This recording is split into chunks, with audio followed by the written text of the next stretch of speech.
ഏറെക്കാലമായി കായിക പ്രേമികൾ കാത്തിരുന്ന ഇന്ത്യ പാകിസ്ഥാൻ ഏഷ്യ കപ്പ് ഫൈനലിന് ദുബായ് ഇന്റർനാഷണൽ ക്രിക്കറ്റ് സ്റ്റേഡിയം വേദിയാകാൻ ഒരുങ്ങുകയാണ്.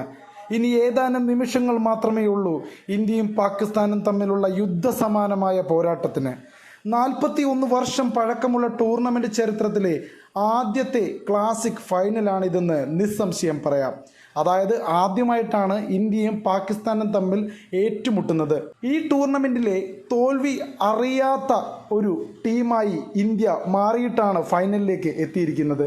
പാകിസ്ഥാനെതിരെ തുടർച്ചയായ 3ാം വിജയം ലക്ഷ്യമിട്ടാണ് ഇന്ത്യ കളത്തിലിറങ്ങുന്നതും.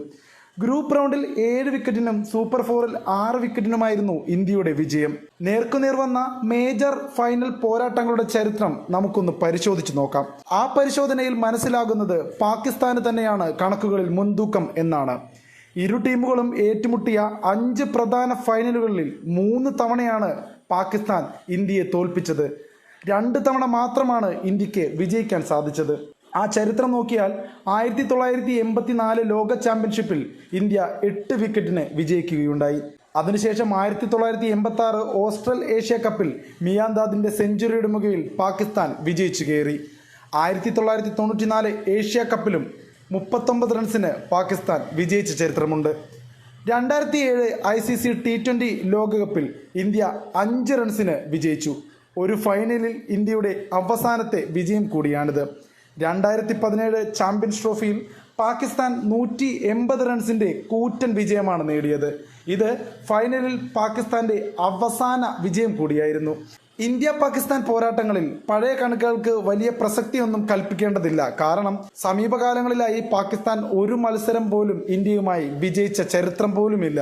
അതുകൊണ്ട് തന്നെ ഇന്ത്യ ശുഭപ്രതീക്ഷയിലാണ്.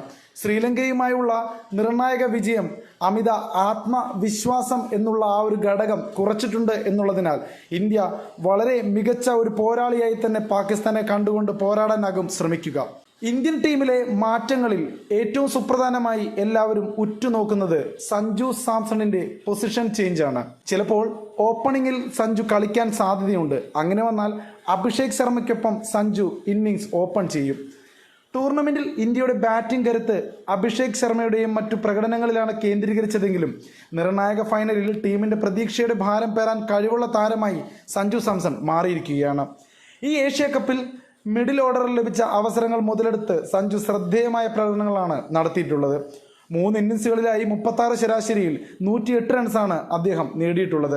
ശ്രീലങ്കയുമായുള്ള സൂപ്പർ 4 മത്സരത്തിൽ ഇന്ത്യയെ വിജയത്തിലെത്തിക്കുന്നതിൽ സഞ്ജുവിന്റെ നിർണായകമായ 39 റൺസ് പ്രകടനം വലിയ പങ്ക് വഹിച്ചിരുന്നു. മാത്രമല്ല ഈ ടൂർണമെന്റിൽ വിക്കറ്റ് കീപ്പർ ബാറ്റർ എന്ന നിലയിൽ T20 അന്താരാഷ്ട്ര മത്സരങ്ങളിൽ ഏറ്റവും കൂടുതൽ സിക്സറുകൾ നേടുന്ന ഇന്ത്യൻ താരമെന്ന റെക്കോർഡ് MS ധോണിയുടേതാണ് സഞ്ജു മറികടന്നിരിക്കുന്നത്. ഇനി സഞ്ജുവിന്റെ കാലമാണ് എന്ന് പറയത്തക്ക ഇന്നിംഗ്സുകളാണ് സഞ്ജുവിന്റെ ബാറ്റിൽ നിന്നും പിറക്കുന്നത്. ഈ ഫൈനലിൽ സഞ്ജു ഒരു സെഞ്ചുറി നേടിക്കൊണ്ട് ഇന്ത്യയെ വിജയിപ്പിക്കും എന്ന് തന്നെയാണ് മലയാളികളടക്കമുള്ളവരുടെ പ്രതീക്ഷകൾ. ഇന്ത്യ പാകിസ്ഥാൻ പോരാട്ടത്തിന് കളമൊരുങ്ങുമ്പോൾ മലയാളികളായ നമ്മൾ ഏറ്റവും കൂടുതൽ ഉറ്റുനോക്കുന്നതും സഞ്ജു സാംസണിന്റെ ബാറ്റിൽ നിന്ന് പിറക്കുന്ന റൺസുകളെക്കുറിച്ചും വിക്കറ്റിന് മുന്നിൽ അദ്ദേഹം തീർക്കുന്ന മായാജാലങ്ങളെക്കുറിച്ചും കാണുവാൻ വേണ്ടിയാണ്. സ്പോർട്സ് പിച്ചിന്റെ വീഡിയോകൾ ഇഷ്ടമായെങ്കിൽ ഉറപ്പായും നിങ്ങൾ സബ്സ്ക്രൈബ് ചെയ്യുക, ഞങ്ങളെ പ്രോത്സാഹിപ്പിക്കുക.